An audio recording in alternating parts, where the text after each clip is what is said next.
Good morning, little scholars. It is Thursday. I hope you guys are doing good. I am doing very well, thank you. This week on our science revision, we are going to be revising on the invention of chocolate, the invention of bubble gum, the invention of telephone, and lastly, the invention of a sound recorder. The spread of chocolate. Chocolate is one of the best and world's best loved foods, as well as scuffling countless chocolate flakes, cookies, and desserts. We eat billions of chocolate bars every year, and yet it all comes from a nasty tasting bean. So the Messenians used cacao beans to invent chocolate. However, the chocolate tasted very bitter. It was bitter. People who lived in Mexico roasted cacao beans and mixed them with water and spices to make a drink. They thought it was a drink of gods and used it in religious ceremonies.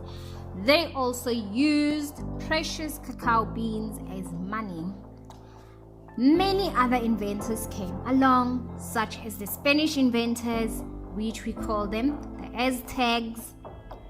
They tried their chocolatia, but they didn't like the taste of it because it was bitter. So what did they do?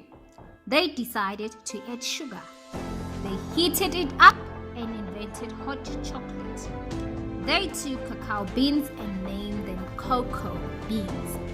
Back to Europe, where drinking chocolate became very fashionable, many other inventors came along.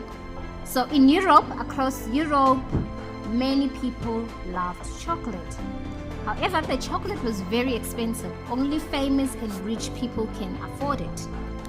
Okay?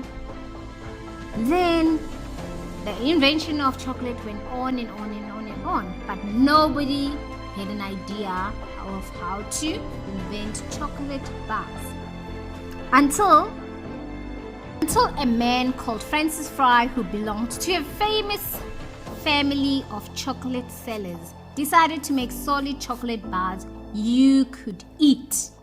He heated smooth cocoa powder and fatty cocoa butter, both extracted from cacao beans, and he stirred into some sugar, and when the mixture was cooled, it hardened into chocolate bars.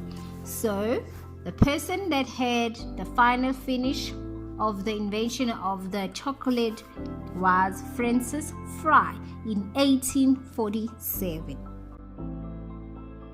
Something to chew on. People have been always chewing rubber sap since prehistoric times. The chewing gum we know today, though dates from 1869, give thanks to a meeting between a Mexican rebel leader and a US inventor. Humans have a natural urge to chew. That's why we chew our pencils, our erasers, and our fingernails. And since ancient times, people have looked for chewy stuff to pop in their mouths, such as kind of a tree sap called the chicle. A man with a plan came along in 1800s. In America, you could buy a spruce gum or paraffin wax for chewing, but it wasn't very nice. Imagine having to chew a wax tray. It was hard, crumbly, and tasted really bad. All that changed when Antonio Lopez de Santa Anna, a Mexican rebel leader and director, was thrown out of Mexico after he lost power. He came to stay with an inventor friend, Thomas Adams, in the New York City in 1869. Santa Ana may have lost his job as a politician, but he had a plan to make some money. He bought a load of chewy chinkle from Mexico, hoping that his inventor friend could use it in place of rubber to invent a few kinds of tire. Adams tried making tires, toys, and rain boots with the chinkle, but they all failed. In his frustration, Adams decided to throw all the chinkle back into a local river. But before he did, he stopped at the local store and saw a girl buying some paraffin wax gum. Adams suddenly had a brainwave. The chinkle, which the Mexicans had chewed on for centuries, would make great chewing gum. Adams started working on his invention. Until today, gum is chewed around the world. There is a bubble gum too, extra stretchy gum invented in 1928 by Walter Daimler. In fact, so many people chew gum today, and we've had to invent new machines that can clean all the chewed, gooey mess of the streets. Tring, tring, tring, tring. Ooh, ooh. It's the invention of the telephone. Alexander Graham Bell is famous for inventing the telephone. In fact, many other inventors came up with similar ideas, but Bell's one was the first proper working telephone to be fully patented. So Alexander kept on working on improving his inventions, and he worked. However, his experiments gave him another idea. He saw how they might be able to turn the human voice into a electrical signal and send that long wire instead. Bell and his assistant Thomas Watson worked on this idea for months and months and months. They did this in secret. By the summer of 1875, they managed to send some muffled sound along a wire. Okay, patented race. Bell's telephone couldn't yet transmit speech clearly, but on February 1876, he submitted a patent application. On the same day, 2 hours earlier, another inventor came along.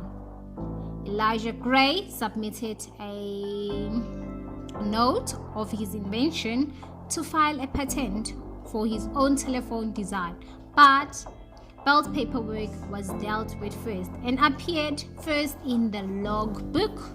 Gray later challenged Bell's patent, but Bell won again.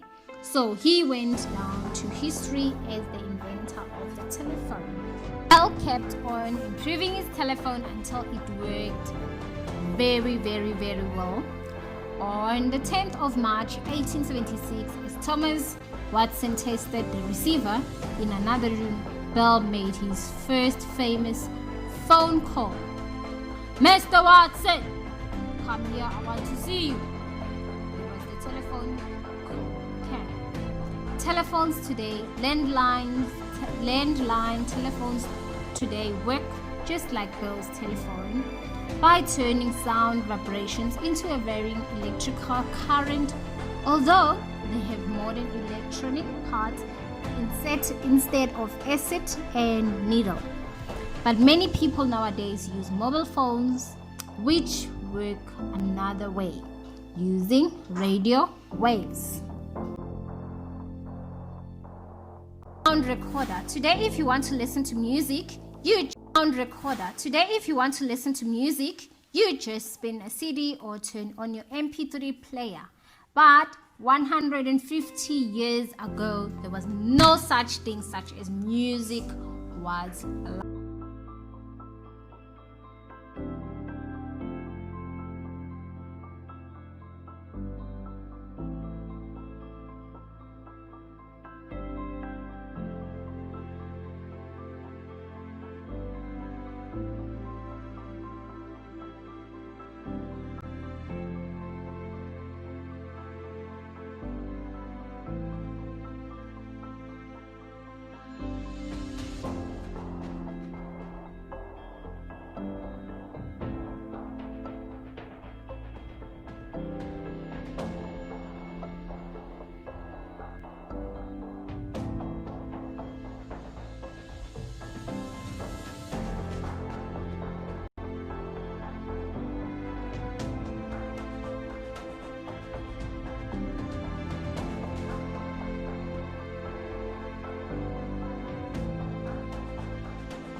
That's all, folks.